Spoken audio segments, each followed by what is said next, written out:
Hello friends, स्वागत है आप सबका आपके अपने यूट्यूब चैनल स्मार्ट स्टडी 2.0 में। आज के इस वीडियो में हम हिंदी के टॉप 20 क्वेश्चंस देखेंगे। आप लोग इस वीडियो को ध्यान से देखिएगा, सभी क्वेश्चंस बहुत इम्पोर्टेंट है और एग्जाम में बार बार पूछे जाते हैं। आप लोग वीडियो के लास्ट में बताइएगा कि 20 में से आपका स्कोर कितना रहा। ये आप लोगों के लिए मॉक टेस्ट है। पहला क्वेश्चन आपके सामने है, सही वर्तनी वाले शब्द का चयन कीजिए। 4 ऑप्शन दिया गया है, आपको बताना है कौन सा ऑप्शन सही है। रूढ़िवादी किस ऑप्शन में सही है? ऑप्शन ए सही है? नहीं सही है, क्योंकि इसमें जो है दीर्घ ओ की मात्रा होनी चाहिए, लेकिन यहाँ पे हर्ष ओ की मात्रा है। ऑप्शन बी क्या सही है? नहीं, ये भी गलत है। ऑप्शन सी सही है? नहीं, गलत है। ऑप्शन नंबर डी आपका बिल्कुल सही है, रूढ़िवादी। कुछ और इम्पोर्टेंट शब्द जो एग्जाम में पूछे जाते हैं, जैसे उज्जवल,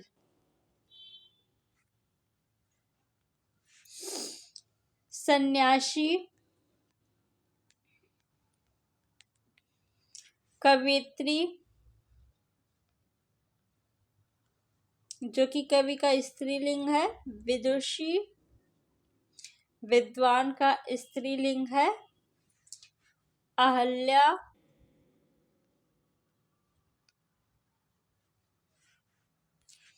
हिरण्यकश्यपु,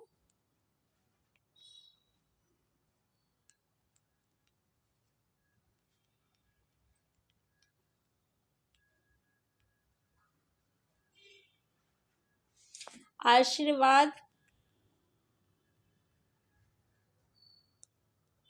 श्रृंगार। इन शब्दों को भी ध्यान रखिएगा। नेक्स्ट क्वेश्चन देखेंगे हम लोग। क्वेश्चन नंबर 2, दिए गए शब्द के समानार्थी शब्द का चयन करें। भ्रमर का समानार्थी शब्द बताना है। 4 ऑप्शन दिया गया है, भौरा, जुगनू, मक्खी, तितली। तितली का समानार्थी शब्द हो जाएगा कीट और फतिंगा। कीट और फतिंगा जो है ये तितली का समानार्थी शब्द है। मक्खी का समानार्थी शब्द क्या हो जाएगा? मच्छिका। अगर आपसे पूछे कि मक्खी का तत्सम शब्द क्या होगा, तो मच्छिका हो जाएगा। भंवरा का समानार्थी शब्द अली, भंवरा, भंवरा और भ्रमर। तो ऑप्शन नंबर ए आपका बिल्कुल सही है। नेक्स्ट क्वेश्चन देखेंगे हम लोग। क्वेश्चन नंबर 3, बकिया उदाहरणा मुहावरे का सही अर्थ क्या है? कठिन कार्य करना, भेद खोलना, प्रशंसा करना, अत्यधिक क्रोध होना। तो कौन सा ऑप्शन सही होगा? बकिया उधेड़ना यानी भेद खोलना। ऑप्शन नंबर बी आपका बिल्कुल सही है। नेक्स्ट क्वेश्चन है क्वेश्चन नंबर 4, दिए गए शब्द का विलोम चुने। उर्वर का विलोम क्या होगा? ऊषर, नीरस, उर्वरक, धूसर। नीरस का विलोम क्या हो जाएगा? सरस। उर्वरक का अनउपजाऊ हो जाएगा। उर्वर का ऊषर होगा। ऑप्शन नंबर ए आपका बिल्कुल सही है। नेक्स्ट क्वेश्चन देखेंगे हम लोग। क्वेश्चन नंबर 5, दिए गए वाक्यांश के लिए एक शब्द दीजिए। चिरकाल तक जीवित रहने वाला, चिरंजीवी, चिरंतन, परजीवी, परोपकारी।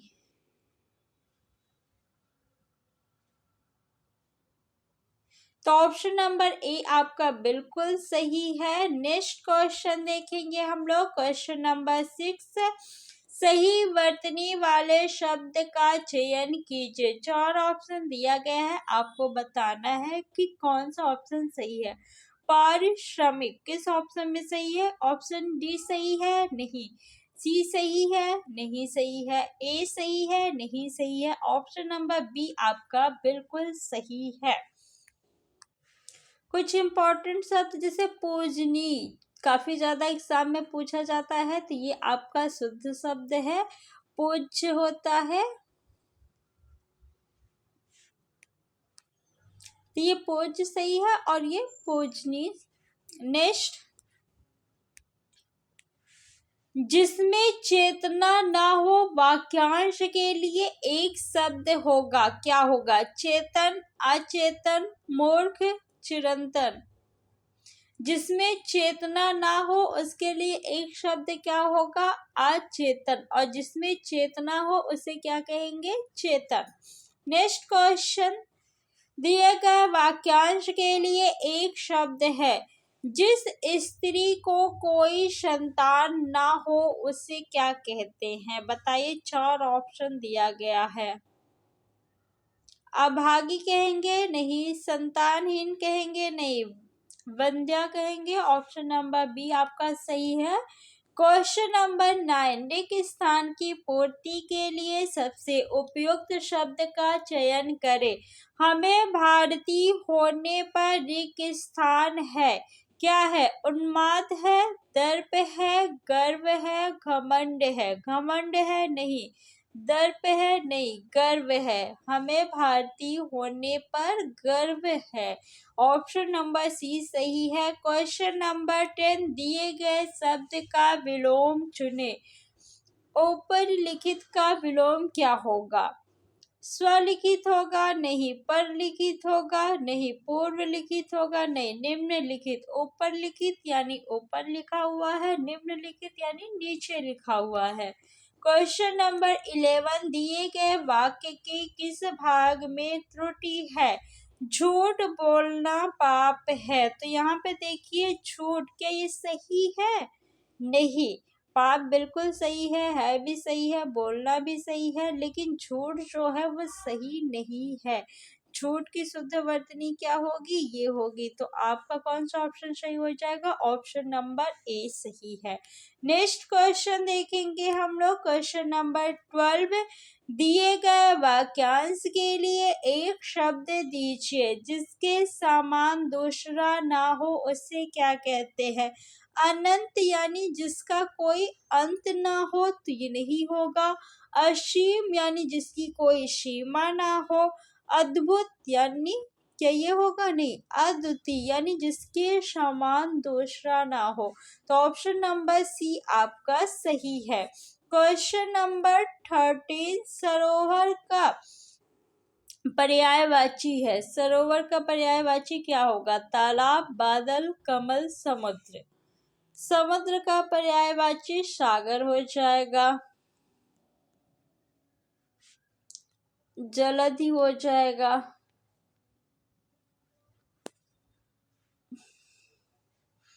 कमल का पर्यायवाची पंकज, जलज, नीरज,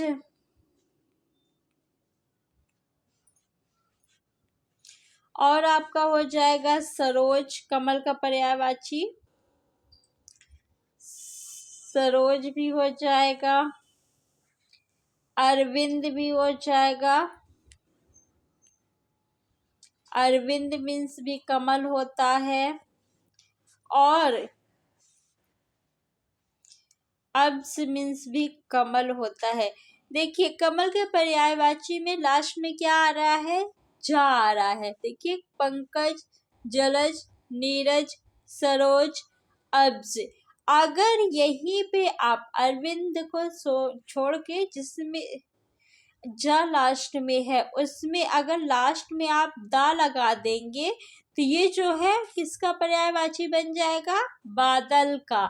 जैसे जलद क्या हो गया? बादल का पर्यायवाची। नीरद किसका पर्यायवाची हो जाएगा? बादल का, नीरद। सरोद किसका पर्यायवाची हो जाएगा? बादल का। और इसी दा के स्थान पे अगर आप भी लगा देंगे तो ये किसका पर्यायवाची हो जाएगा? समुद्र का। जैसे जलधि, नीरदी, सरोदी, तो इसी तरह आप एक पर्यायवाची याद करके बादल, समुद्र और कमल तीनों का बना सकते हैं। सरोवर जो है वो तालाब का पर्यायवाची शब्द है। ऑप्शन नंबर ए आपका सही है। नेक्स्ट क्वेश्चन हम लोग देखेंगे, क्वेश्चन नंबर 14। जिस पर आक्रमण हो वाक्यांश के लिए एक शब्द होगा। बताइए क्या होगा? आक्रांत, आक्रांता। देखिए, जिस पर आक्रमण हो उसे आक्रांत कहते हैं और जिसने आक्रमण किया हो उसे आक्रांता कहते हैं। तो यहाँ पे पूछा गया है जिस पर आक्रमण हो, तो ऑप्शन नंबर ए आपका सही है। नेक्स्ट है क्वेश्चन नंबर 15। सही वर्तनी वाले शब्द का चयन करें। मंतव्य। बताइए किस ऑप्शन में सही है मंतव्य? ऑप्शन नंबर सी आपका सही है, बाकी जो है वो गलत है। नेक्स्ट क्वेश्चन देखेंगे हम लोग, क्वेश्चन नंबर 16। विफल का विलोम शब्द होगा। असफल, प्रफुल्ल, निष्फल, सफल। विफल का विलोम क्या होगा? सफल। प्रफुल्ल का विलोम शब्द आप लोग कमेंट बॉक्स में बताइए। Question number 17। रिक्त स्थान की पूर्ति के लिए सबसे उपयुक्त विकल्प का चयन करें। जो रिक्त स्थान करता है उसका सर्वनाश हो जाता है। जो घमंड करता है, जो गौरव करता है, जो गर्व करता है या जो सम्मान करता है। बताइए किसका सर्वनाश होता है? जो घमंड करता है उसका सर्वनाश हो जाता है। घमंड तो लंका के राजा रावण का भी नहीं चला, उनका भी क्या हो गया? सर्वनाश हो गया घमंड के कारण। तो घमंड हमें नहीं करना चाहिए। दिए गए शब्द के समानार्थी शब्द का चयन कीजिए। पर्वत का समानार्थी शब्द बताना है। 4 ऑप्शन दिया गया है, बताइए कौन सा ऑप्शन सही होगा? पर्वत का समानार्थी शब्द बताइए।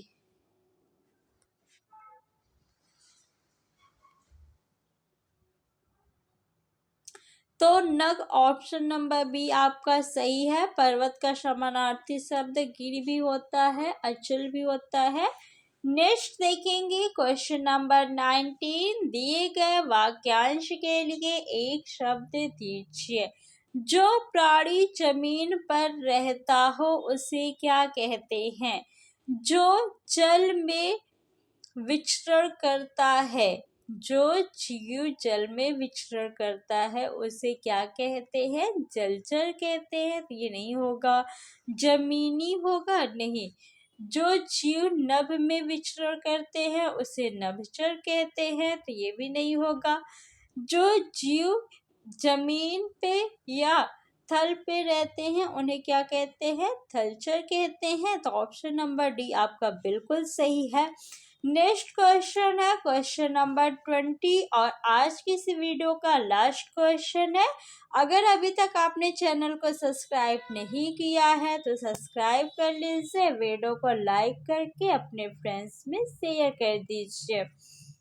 सही वर्तनी वाले शब्द का चयन करें। निर्निमेष। बताइए किस ऑप्शन में बिल्कुल सही है? ऑप्शन ए सही है? नहीं। निर्निमेष। नी के बाद रा निकल रहा है ना, तो नेक्स्ट वाला जो शब्द है, सॉरी जो वर्ण है आपका, उस पे रा लगेगा। तो ऑप्शन नंबर सी जो है वो बिल्कुल सही है। अब आप लोग बताइए कि 20 में से आपके कितना स्कोर रहा, आप बताइए जल्दी से। Thanks for watching.